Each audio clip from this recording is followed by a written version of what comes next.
이라는 제목으로 하나님의 말씀을 살펴보겠습니다. 오마하의 현인이자 투자의 귀재로 알려진 워런 버핏이 있습니다. 이분은 점심 식사로 유명합니다. 매년 이분과의 점심 식사 자선 경매가 이루어지고 있습니다. 작년이 마지막이라고 하면서 경매를 했는데요, 무려 246억 원에 낙찰이 됐습니다. 이만한 돈을 들여서라도 3시간 동안 이 사람과 식사를 하면서 이야기를 듣고 싶어 한다라는 거죠. 이렇게 비싼 이분의 조언을 돈 한 푼 들이지 않고 받은 사람이 있습니다. 마이클 플린트라는 사람입니다. 이분은 버핏의 전용기를 10년간 몰았던 조종사였습니다. 하루는 플린트가 버핏에게 어떻게 하면 인생에서 성공을 이룰 수 있는지를 물었습니다. 버핏이 가까운 미래 혹은 일생 동안 이루고 싶은 인생 목표 25가지를 적어보라고 했습니다. 고민하면서 25가지 목표를 적었습니다. 버핏은 이제 그 중에서 가장 중요한 5가지 목표에 동그라미를 쳐보라고 했습니다. 모든 목표가 다 중요하게 느껴졌기 때문에 굉장히 고심하면서 5가지를 골랐습니다. 그런 후에 이 플린트가 이렇게 말을 했어요. 이제 당장 해야 할 일이 뭔지 알겠습니다. 가장 중요한 5가지에 집중하겠습니다. 그러자 버핏이 그럼 나머지 20개는 어떻게 할 것이냐고 물었습니다. 그러자 플린트는 나머지 20가지도 놓칠 수 없이 중요하니까 시간이 날 때마다 틈틈이 이것을 이루겠다라고 대답했습니다. 그러자 버핏이 이렇게 대답을 했습니다. 아닐세, 자네가 동그라미 치지 않은 20개의 목표들은 자네가 어떻게든 피해야 할 목표들이네. 5개의 목표를 모두 달성하기 전까지는 쳐다보지도 말게. 그러면서 자신과 이 플린트를 다르게 만든 차이가 여기 있다라고 이야기를 했습니다. 저는 이 이야기를 들으면서요, 결국 집중이 중요하다라는 것을 말하고 있다라고 생각을 합니다. 인생의 성공에서 더 중요한 것에 집중하는 것이 중요하다라는 거죠. 더 중요한 것에 집중하기 위해서는 덜 중요한 것을 버려야 한다라는 것입니다. 근데 사실 이걸 모르는 사람이 있을까요? 대부분의 사람들은 이것을 알고 있습니다. 그런데 우리가 진짜 모르고 있는 것이 있다고 생각합니다. 우리가 진짜 모르는 것은 진짜 중요한 것이 무엇인지를 모른다라는 거죠. 그렇기 때문에 그냥 살아버리는 것입니다. 인생은 딱 한 번뿐이에요. 그러면서 또 곧 지나가게 되어집니다.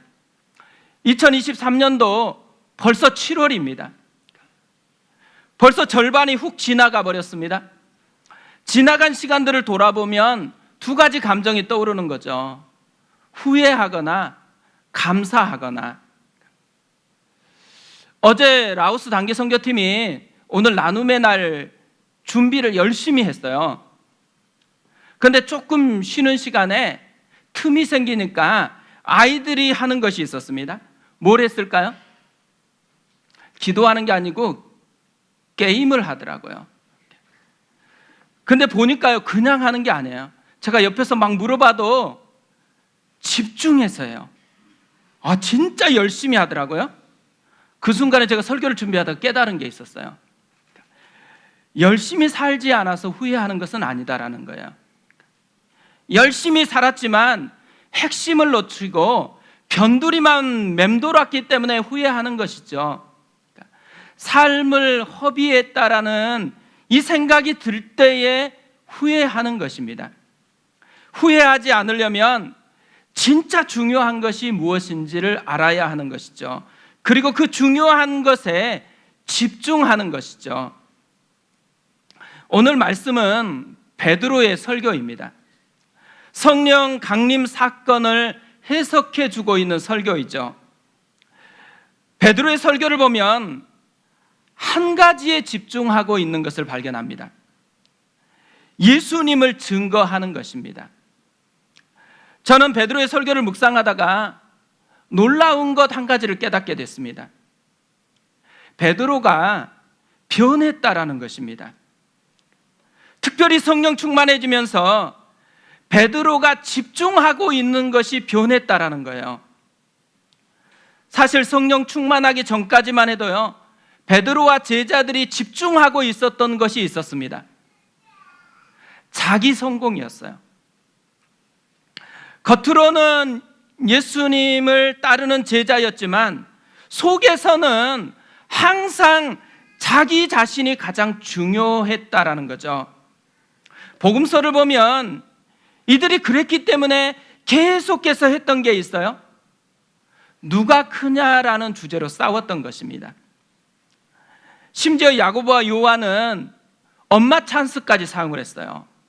엄마까지 데리고 와서 예수님께 하나는 우편에 하나는 좌편에 앉게 해달라고 부탁까지 했습니다. 사실 진짜 심각한 것은요, 예수님이 잡히시기 전날 밤 마지막 만찬을 하고 있는 그 자리에서도 이 주제를 가지고 싸웠다라는 거예요.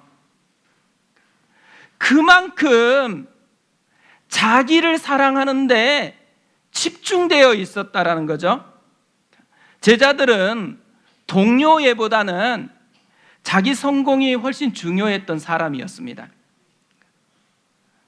이들에게는 무엇보다 자기 자신이 중요했다라는 거죠.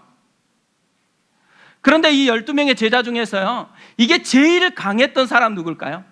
저는 베드로였다고 생각합니다. 베드로는 무슨 일만 생기면 나서는 거예요. 자기를 부각시키고 싶은 것이죠. 그렇다고 베드로가 일본으로 제자된 사람도 아닙니다. 안드레의 전도를 받아서 제자가 됐죠. 또 예수님이 공적으로 베드로를 수제자로 삼아준 것도 없어요. 한 번도 그런 일이 없었습니다.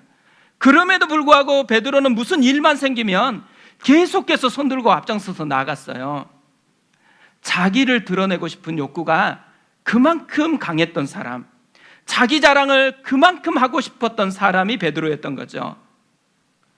지금 이 순간 생각해 보세요. 베드로에게는 엄청난 기회가 찾아왔습니다. 초자연적인 성령의 강림을 온몸으로 경험했습니다.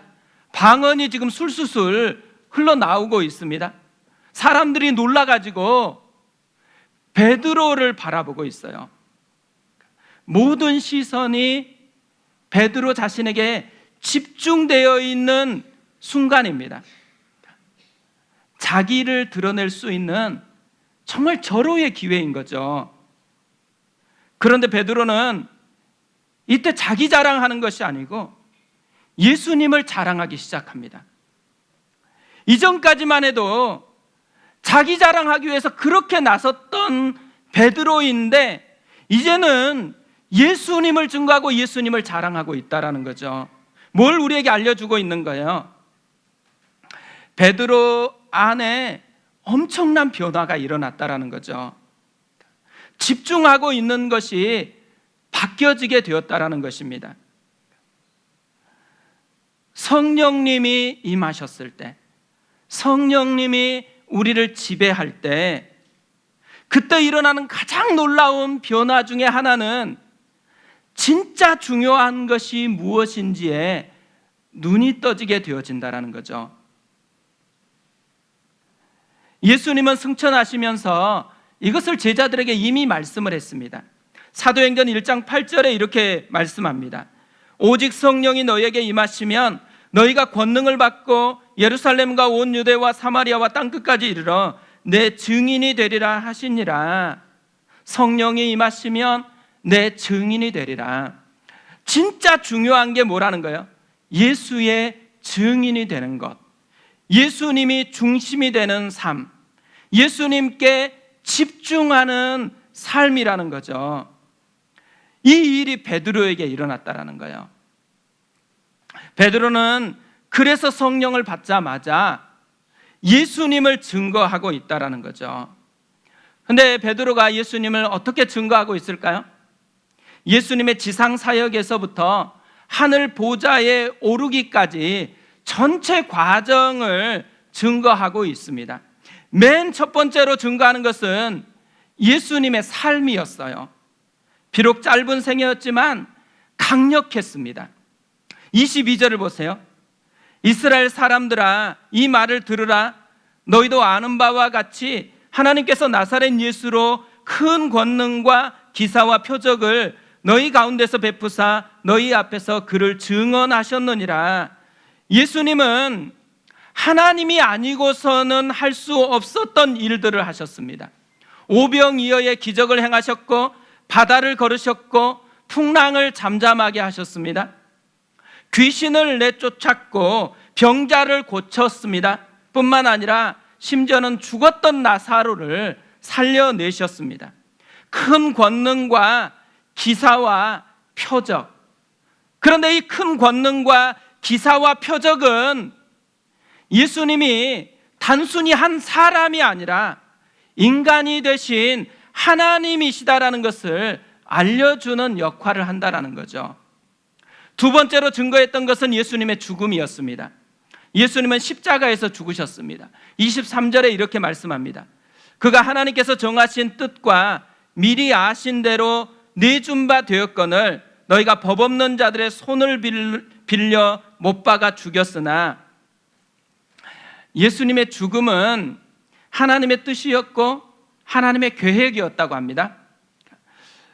능력이 없어서 죽은 게 아니라는 거예요. 무력했기 때문에 죽은 게 아니고 하나님이 뜻하셨기 때문에 죽으셨다고 합니다. 또 하나, 예수님을 죽게 했던 사람이 누군지를 강조합니다. 너희들이라고 이야기합니다. 너희가 누구를 의미할까요? 빌라도도 아니고 로마 군병도 아니고 유대인도 아닙니다. 오늘 말씀을 보면 너희는 누구를 가리키고 있냐면 우리의 죄를 지은 우리를 가리키고 있다라는 것이죠.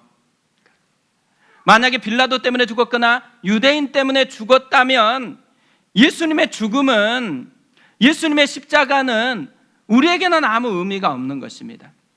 우리하고는 아무 상관이 없는 것이죠. 그런데 예수님은 우리의 죄를 대신해서 십자가에서 못 박혀 죽으셨기 때문에 예수님의 죽으심의 의미를 바라보는 이 눈들을 지금 새롭게 성령님께서 열어주고 있는 것이죠.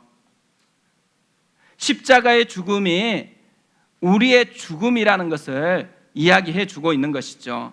세 번째로 증거하는 것은 부활입니다. 예수님이 부활하셨다는 거죠. 24절에 이렇게 말씀합니다. 하나님께서 그를 사망의 고통에서 풀어 살리셨으니 이는 그가 사망에 매여 있을 수 없었습니다. 죽음보다 예수님이 크셨기 때문에 사망에 갇혀 있을 수가 없었습니다. 하나님께서 예수님을 사망의 고통에서 풀어 살려주셨습니다. 그런데 베드로의 설교를 보면요, 대부분을 어디에다가 할애하고 있냐면 부활을 증거하는 것에 할애를 하고 있습니다. 25절부터 32절까지 다윗을 통해서 부활을 증명하고 있습니다. 그러니까 이스라엘 사람들에게는요, 다윗은 최고의 영웅이었어요. 가장 뛰어난 영성의 대가였고 가장 잘 알려진 사람이고 가장 신뢰를 받고 있는 사람입니다. 그 다윗이 예수님의 부활을 미리 보았다라는 거예요. 그리고 그것을 성경에 기록해 놓았다라는 것이죠. 그만큼 부활이 중요하다라는 거예요. 이 다윗이 경험한 것을 통해서 또 베드로가 경험한 것을 통해서 이 부활을 설명하면서 우리에게 도전하는 건 뭐겠어요? 다윗이 경험했던 부활, 베드로가 경험했던 그 부활이 우리가 맛보아야 될 부활이다라는 것을 이야기하고 싶은 것이죠.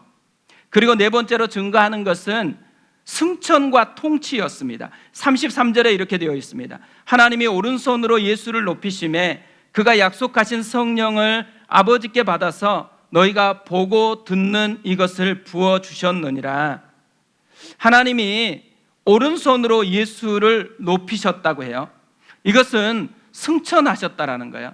그리고 천상의 통치자로 즉위하셨다라는 이야기입니다. 그가 약속하신 성령을 아버지께 받아서 부어주셨다라는 이 말은 천상의 통치자, 곧 주와 그리스도로 즉위하신 예수님이 최초로 하신 통치 행위가 성령을 부어주신 사건이라는 거예요. 오순절 성령의 사건이 천상의 예수 그리스도가 최초의 통치 행위를 드러내신 사건이었다라는 거죠. 결국 베드로는 이 성령의 사건을 예수 사건이라고 증거하고 있다라는 것이죠. 성령님은 철저하게 자기 중심에 집중되어 있었던 이 베드로를 철저하게 예수 중심에 집중된 사람으로 변화시켜 버렸다라는 것입니다. 성령 충만하다라는 이 말은 결국 집중하고 있는 것을 바꾸는 역사가 있다라는 것이죠. 쓸데없는 것에 집중되어 있는 사람에게 가장 가치 있는 것, 가장 중요한 것을 알게 하고 집중하게 하는 은혜가 있다라는 것입니다. 아이들이 쓸데없는 것에 집중할 때가 있잖아요. 그럼 뭘 해줘야 돼요?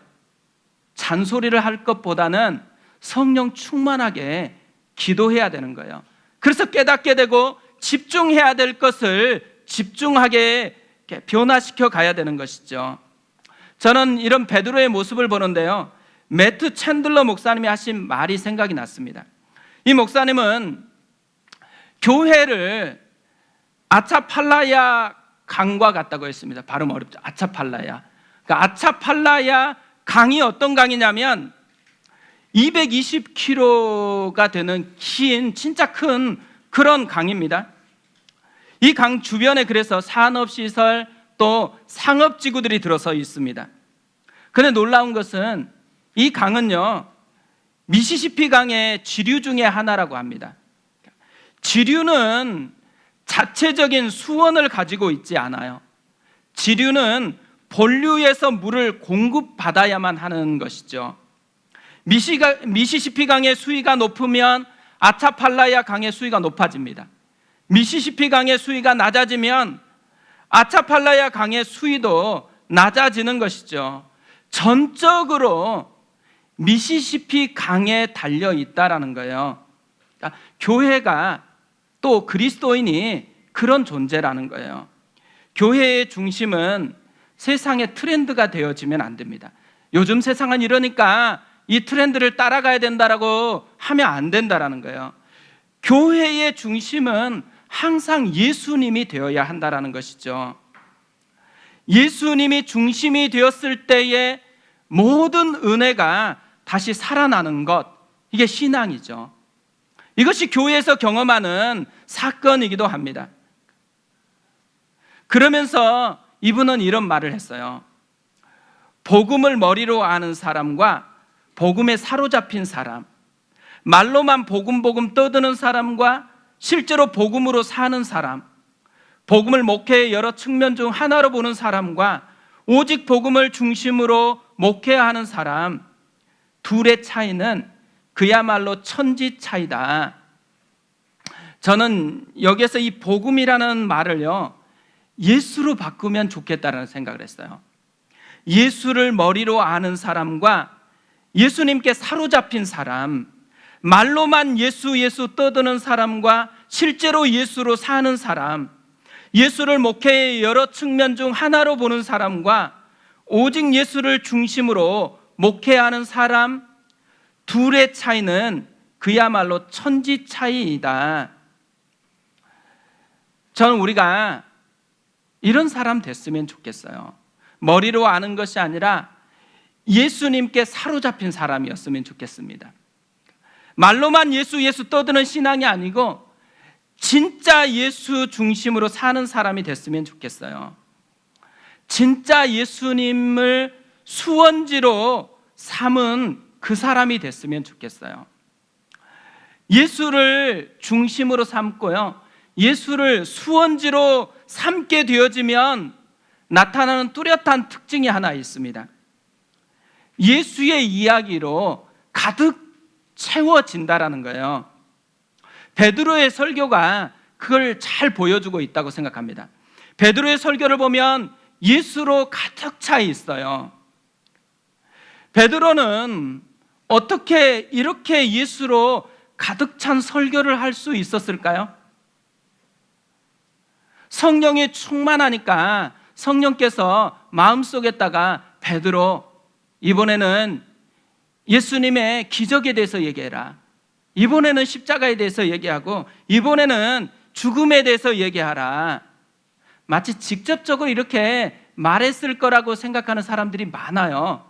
신앙생활 하다 보면 자기에게는 이렇게 직접 얘기를 안 해준다고 서운해하는 그런 분들이 굉장히 많이 있습니다. 근데 베드로가요, 그렇게 직접 들었을까요? 저는 그렇다고 생각하지 않습니다. 베드로는요, 들었던 말씀을, 그 말씀이 생각나서 이렇게 설교하고 있는 거예요. 성령님은 들었던 말씀이 생각나게 하시는 분이세요. 베드로와 제자들은 전부터 이 일에 대해서 들었어요. 누구에게 들었겠어요? 예수님께 들었죠. 특별히 부활하신 후에 예수님은 40일 동안 함께 하시면서 이 이야기를 계속해서 말씀하셨습니다. 누가복음 24장 44절부터 이렇게 말씀을 해요. 또 이르시되 내가 너희와 함께 있을 때에 너희에게 말한 바 곧 모세의 율법과 선지자의 글과 시편에 나를 가리켜 기록된 모든 것이 이루어져야 하리라 한 말이 이것이라 하시고, 이에 그들의 마음을 열어 성경을 깨닫게 하시고, 또 이르시되 이같이 그리스도가 고난을 받고 제3일에 죽은 자 가운데서 살아날 것과 또 그의 이름으로 죄 사함을 받게 하는 회개가 예루살렘에서 시작하여 모든 족속에게 전파될 것이 기록되었으니 너희는 이 모든 일의 증인이라.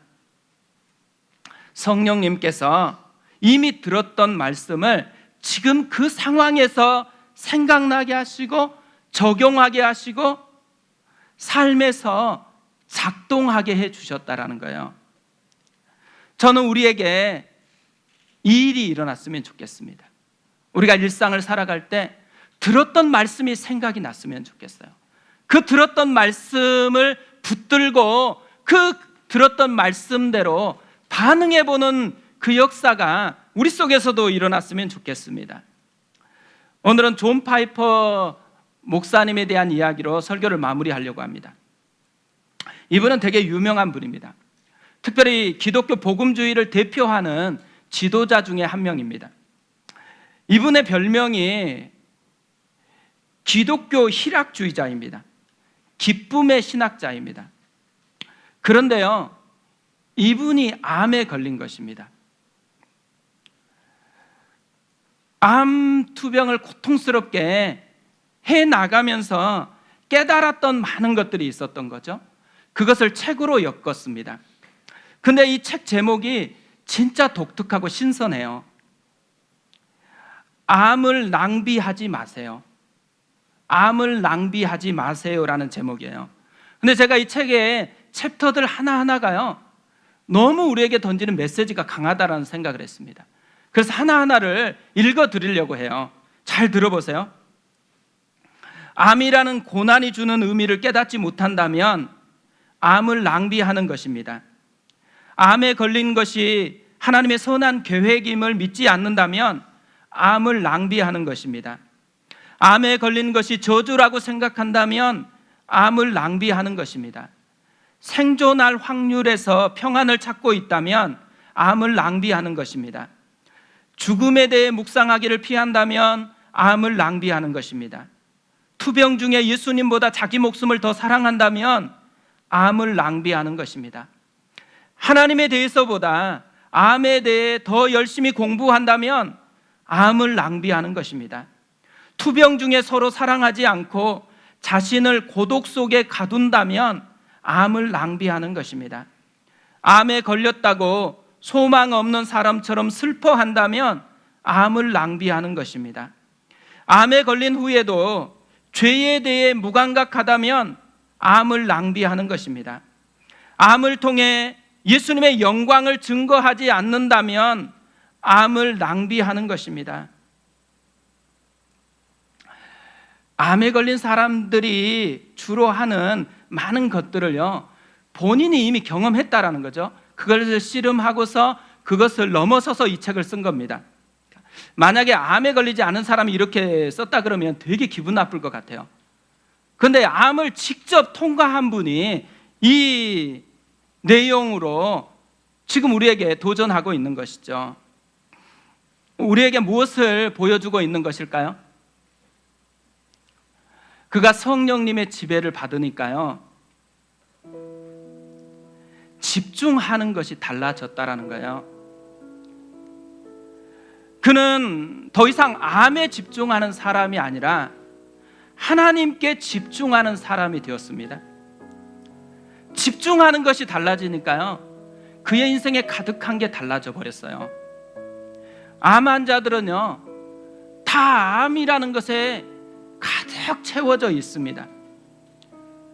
같은 암 환자인데 그는 하나님으로 가득 채워져 있다라는 것이죠. 존 파이퍼 목사님만 그런 게 아닙니다. 베드로도 그렇게 하고 있다고 지금 이야기를 하고 있는 것이죠. 오늘 사도행전 2장을 왜 기록했을까요? 베드로를 변화시키고 싶은 게 아니에요. 오늘 말씀을 듣는 우리를 변화시키고 싶은 것이죠. 성령님은 오늘 우리 마음을 만지고 싶어 해요. 성령님은 우리 안에서 역사하기를 원해요. 그래서 우리가 집중하고 있는 것을 바꾸기를 원해요. 진짜 중요한 것에 집중하는 사람으로, 우리의 수원지가 세상의 어떤 것이 아니고 하나님이기를 원해요. 예수님이 우리의 수원지가 되어져서 그 수원지에 있는 풍성함이 삶으로 흘러와서 우리의 삶이 예수의 사건으로, 예수의 이야기로 가득 차기를 원하신다라는 거죠. 이번 한 주간이 그런 한 주간 됐으면 좋겠습니다. 특별히 7월, 8월 다음 세대 아이들이 여름 사역을 지금 하고 있는데요, 모든 아이들 가운데 이 은혜가 부어지는 그 역사가 있었으면 좋겠습니다.